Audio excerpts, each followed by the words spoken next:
नमस्कार दोस्तों। आज के इस लेसन में हम लोग बेयरिंग के बारे में जानकारी लेने वाले हैं। इस लेसन में हम लोग bearing definition, bearing types, parts of anti frictional bearing, bearing clearance, bearing number indication, bearing specs code, bearing ID formula, bearing OD formula, bearing features और बेयरिंग फिटिंग करते समय कौन से टिप्स फॉलो करने पड़ते हैं, इसके बारे में हम जानकारी लेंगे। दोस्तों, आपने हमारे चैनल को अभी तक सब्सक्राइब नहीं किया तो अभी सब्सक्राइब, लाइक और शेयर करना ना भूलिएगा। तो दोस्तों, सबसे पहले देखते हैं बेयरिंग डेफिनेशन। किसी भी प्रकार की मशीन के स्पिंडल, शाफ्ट, पुल्ली, गियर और कैम को सहारा देने या इन पार्ट्स को घुमाने या इन पार्ट्स को सही स्थिति में रखने के लिए एक विशेष प्रकार के पार्ट का प्रयोग किया जाता है, जिसे बेयरिंग कहते हैं। बेयरिंग शब्द अंग्रेजी के बेयर से निकला है, जिसका मतलब होता है सपोर्ट करना। बेयरिंग और शाफ्ट के बीच में फ्रिक्शन कम करने के लिए ऑयल या ग्रीस का इस्तेमाल करते हैं।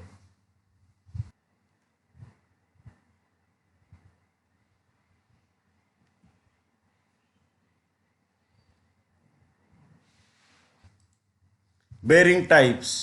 बेयरिंग के मुख्य दो प्रकार होते हैं, फ्रिक्शन बेयरिंग और anti friction bearing.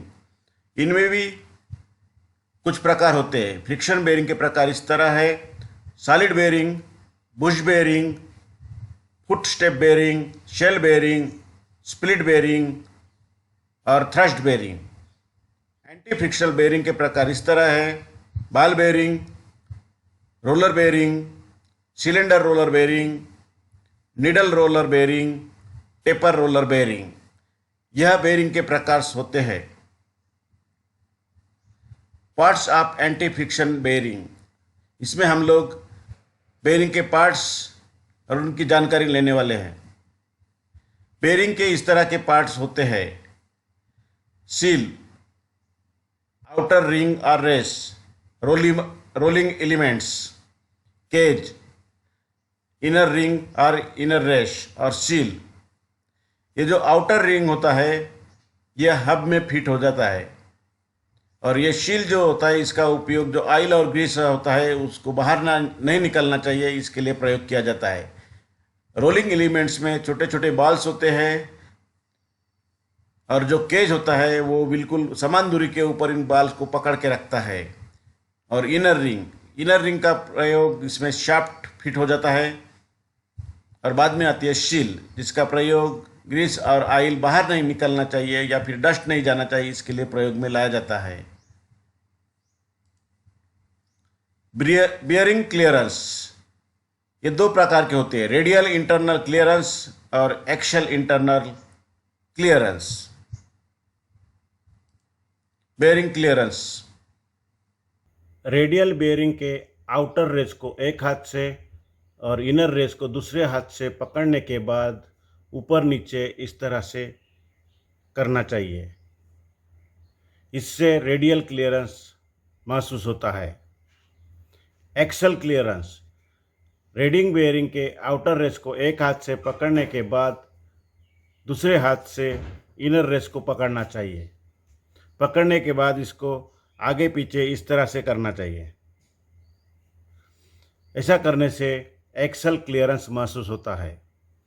Bearing internal clearance को C1, C2, C3, C4 और C5 से सूचित किया जाता है। Bearing number definition. बेयरिंग में कुछ इस तरह के नंबर्स लिखे होते हैं जिनका अलग अलग मतलब होता है। सबसे पहले आते हैं 6। 6 का मतलब होता है बेयरिंग का टाइप बताता है, इसमें सिंगल रो है या डबल रो है, यह इसका टाइप बताता है। उसके बाद आता है 2। ये जो सेकंड डिजिट होता है इसका मतलब होता है ये बेयरिंग का सीरीज। इसमें लाइट, हेवी और लाइट, मीडियम इस तरह के प्रकार होते हैं। हेवी ड्यूटी के लिए इसमें 4 डिजिट का प्रयोग किया जाता है। मीडियम के लिए 3 डिजिट मतलब 3 नंबर लिखा होता है, और लाइट के लिए 2 नंबर का इस्तेमाल किया जाता है। इसके बाद आते हैं ये 03। 03 जो नंबर होता है, लास्ट डिजिट जो होते हैं इसका बोर साइज बताता है। ये जो डिजिट है ये बोर साइज बताते हैं। उसके बाद आता है ZZ, ये शील्ड जो कोड होता है, जो शील्ड होती है उसका कोड बताता है। उसके बाद ये C2 जो लिखा है इंटरनल क्लियरेंस कोड को इंडिकेट करता है। बेरिंग सपेक्स कोड, इसमें ZZ, RS, 2RS, M और K इस तरह के सपेक्स कोड होते हैं। बेरिंग के नंबर के साथ कुछ कोड लिखे होते हैं।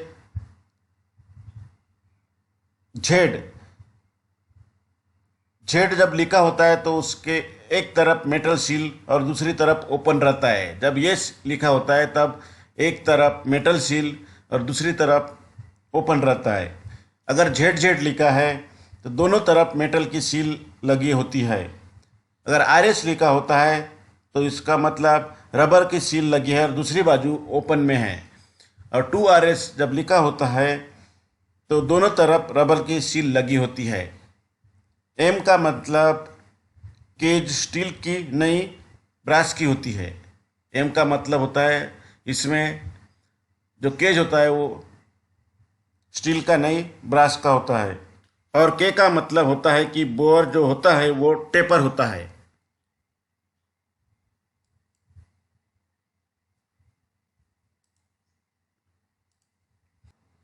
बेरिंग आईडी फार्मूला, बेरिंग के ऊपर इस तरह के नंबर लिखे होते हैं जिसमें से जो आखिरी के 2 डिजिट होते हैं उसका इससे संबंध है। आईडी फार्मूला निकालने के लिए ये आखिरी के 2 जो संख्या होती है उसी का उपयोग किया जाता है। लेकिन इसमें कुछ फिक्स साइज का आईडी होता है, जैसे कि जिसमें 00 लिखा होगा वो 10 mm के लिए, 01 लिखा होगा वो 12 mm के लिए, 02 लिखा होगा 15 mm के लिए और 03 लिखा होगा तो 17 mm के लिए आईडी फिक्स होता है। लेकिन अगर आपको और नंबर फाइंड आउट करना है और आईडी फाइंड आउट करना है तो इसके लिए आपको जो आखिरी का डिजिट जो होता है उसको इस तरह से 5 से गुना करना होता है। आखिरी का जो 2 अंक होते हैं उनको 5 से अगर गुना करो तो जो आंसर आएगा वो उसका शाफ्ट का डायमीटर होगा। अगर आपके पास शाफ्ट का डायमीटर है और आपको बेरिंग का नंबर निकालना है तो जो डायमीटर होता है उसको 5 से डिवाइड करना होगा। डिवाइड करने के बाद जो आंसर आएगा वो आखिरी के इसमें लिखना होता है। इस तरह से वो बेरिंग का नंबर आ जाएगा। बेरिंग ओडी फार्मूला, बेरिंग का ओडी निकालने का कोई फार्मूला नहीं है। बेरिंग का ओडी निर्भर करता है सेकंड डिजिट पर। ये जो सेकंड डिजिट होता है इसके ऊपर निर्भर करता है कि कौन सी सीरीज का बेरिंग है। अगर 4 है तो बाल का साइज मोटा होगा तो उसका ओडी जो होता है वो बड़ा होगा। अगर 3 है तो बाल का साइज होता है वो मीडियम होता है तो उसका जो ओडी होगा वो मीडियम साइज का होगा। अगर 2 लिखा है इसमें तो बाल का साइज छोटा होगा तो इसका मतलब जो ओडी होता है वो भी छोटा हो जाएगा। बेरिंग की विशेषताएं, बेरिंग तथा पार्ट्स के साथ घर्षण कम से कम होना चाहिए। बेरिंग पार्ट्स को सही स्थिति में गाइड करने में सक्षम होना चाहिए। बेरिंग वाइब्रेशन रहित तथा स्थिर आधार देने में सक्षम होना चाहिए। बेरिंग मशीन द्वारा पड़ने वाले भार को सहने में सक्षम होना चाहिए। मशीन में लगे पार्ट्स व मशीन की गति के अनुरूप बेरिंग का चुनाव करना चाहिए। बेरिंग मशीन के पार्ट्स को अधिक गति तथा इसे स्मूथ रूप से घुमाने वाले होने चाहिए। बेरिंग झटके व कंपन सहन करने योग्य तथा कम पावर यूज करने वाले होने चाहिए। ये बेरिंग की विशेषताएं होती है। बेरिंग फिट करते समय ध्यान रखने वाले योग्य बातें हम इसके बारे में चर्चा करेंगे। बेरिंग हाउसिंग और शाफ्ट के साइज के में अलाउंस होना चाहिए। यह बेरिंग में लिखे निर्देशक के अनुसार रखना चाहिए। भार व स्पीड को ध्यान में रखकर बेरिंग का चुनाव करना चाहिए। बेरिंग फिट करने के बाद ऑयल सील अवश्य लगनी चाहिए। बेरिंग को धूल व डस्ट से बचकर रखना चाहिए।